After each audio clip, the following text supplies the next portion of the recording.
For today's video mga idol, review lang natin yung XRM125 ko na nabili. FI na rin to after 14 months. So far so good pa rin naman mga idol.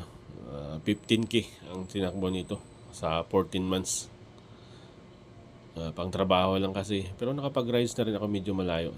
Nakapunta na rin ako ng Kibyang, Tagaytay, tapos Liliw, Laguna, Los Baños. Kaya umabot din ng 15K ang tinakbo nito. Digital panel na rin niya. Digital na rin yan mga idol. May binago lang ako dito. Yan, lagyan ko lang ng winglet. Sa yung mugs niya kinulayan ko.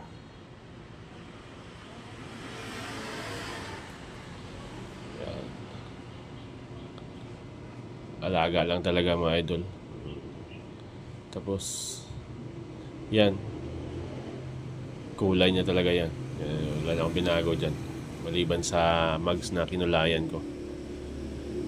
Pinalitan ko pala yung gulong ko sa likod kasi naliliitan ako sa stock na gulong niya. Pinalitan ko ng 100 by 80 by 17. Kaya yun, medyo malaki. At pinalitan ko na rin yung kadena niya ng heavy duty. Yan lang naman pinalitan ko para sigurado ako sa tuwing biyahe ko papasok walang aberya. Saka legit talaga mga idol, napakatipid ng motor na to. Yung legendary na motor. Pwede pang off-road, baliwala. Pinalitan ko pala yung gulong niya sa likod mga idol. Pinalitan natin ng 180 by 70. Kaya alagang-alaga. Ayaw ko kasi niyang maliit na gulong sa likod. Yung service ko, pasok yung mga binago natin mga idol. Ingatan niya tayo. Wala man lang tayo na ganda ng aberya o ano man. Napakasulit idol. Napakatipid sa gas. Yung mga binago natin, yung gulong at saka yung kadena pa lang pinalitan ko dyan. Ito yung pinili ko. Yung heavy duty na kadena kaya pinalitan ko siya.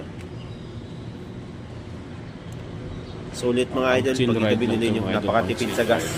Pang pasok sa trabaho. Pwede rin pang rides, pang long rides. Sana lang siguro ako bibili ng kapatid dito. Pag itong XRM na ito. Alam nyo na. FI na pala ito. FI mga idol. Sa ngayon